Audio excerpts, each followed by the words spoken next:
Welcome everybody to the miniature machining workshop. I'm currently in the process of manufacturing a motor mount for an F5J glider. That's a radio controlled glider.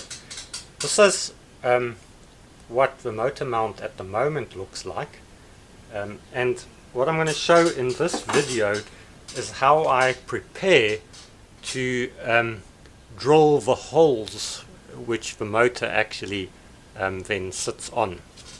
So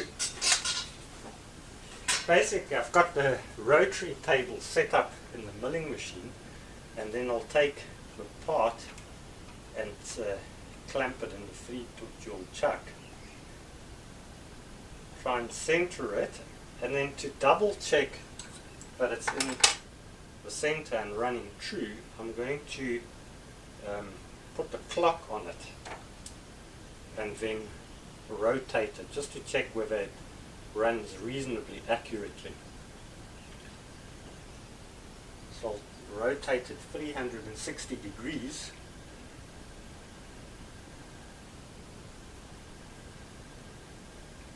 and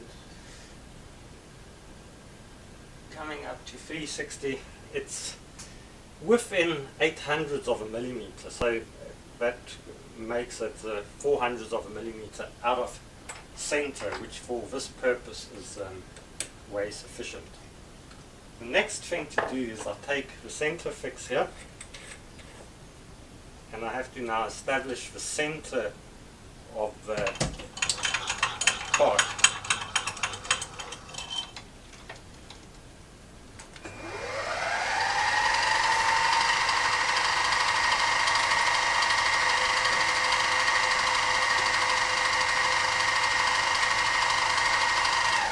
Okay, so basically the fact that it's moved to one side here shows me that it's touched off, and because the center fix here has a diameter of 6 millimeters, I need to move the slide of the machine 3 millimeters to get to the center part. Right, so I've moved it 3.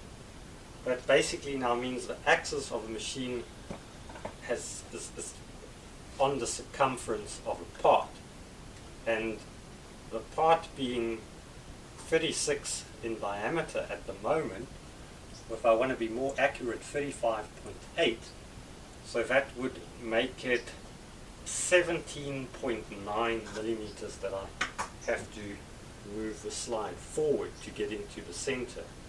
So go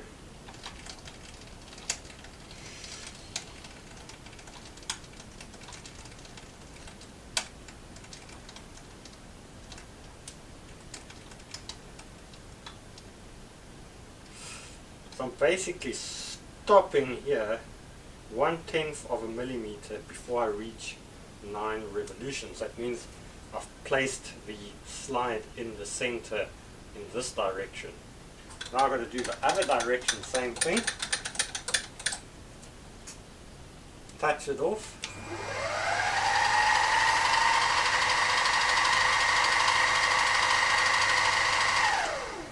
And again, because of a diameter of 6 millimeters there, I've got to move the slide 3 across to get to the actual center of the spindle of the machine. And now again, I've got 35.8 divided by 2 to get into the middle, so that's just short of 9 revolutions, because each revolution here is 2 millimeters. So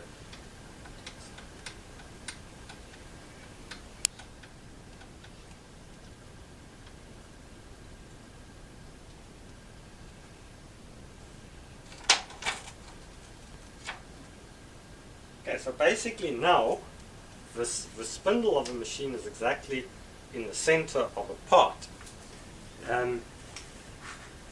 If I now look on my drawing, then one has to be cautious, because these two holes are 19 millimeters apart and the other two 16 millimeters apart. So let's start with holes that are 16 millimeters apart. just because it's easier to calculate. So that would mean 8 millimeters in radius. So what I do now is I want to take the spindle 8 millimeters in radius out, which means because each revolution on the hand wheel here is 2 millimeters, I must crank 4 millimeters. So it's 1, 2, 3, 4. So that's 8 millimeters. Then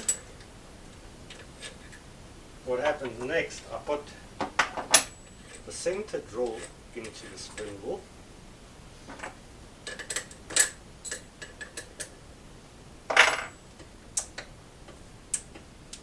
And I'm just going to lightly mark it now that I can actually measure to make sure that my calculations and revolutions were correct.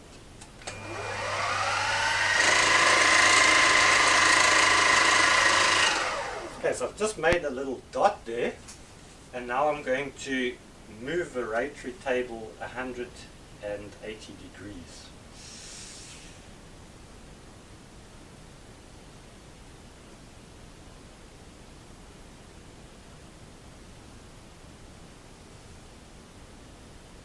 Okay, so I've moved it 180 degrees, and I'm going to make another dot there.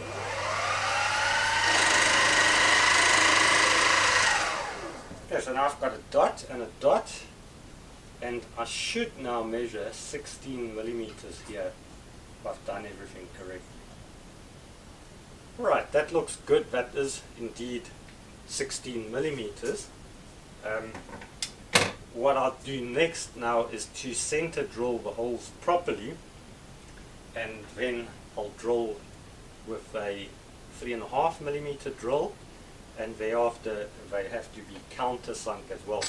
Once I've done these two holes that are 16 millimeters apart, I'll do the next two which are 19 millimeters apart. It's always an important thing with these electric motors. They often have hole spacings which are not equal in both axes. One has to be cautious that one doesn't fall into that trap. Yes, the rest of the drilling I won't do on camera because I'm nervous that I make mistakes if I talk too much. Thank you very much for watching.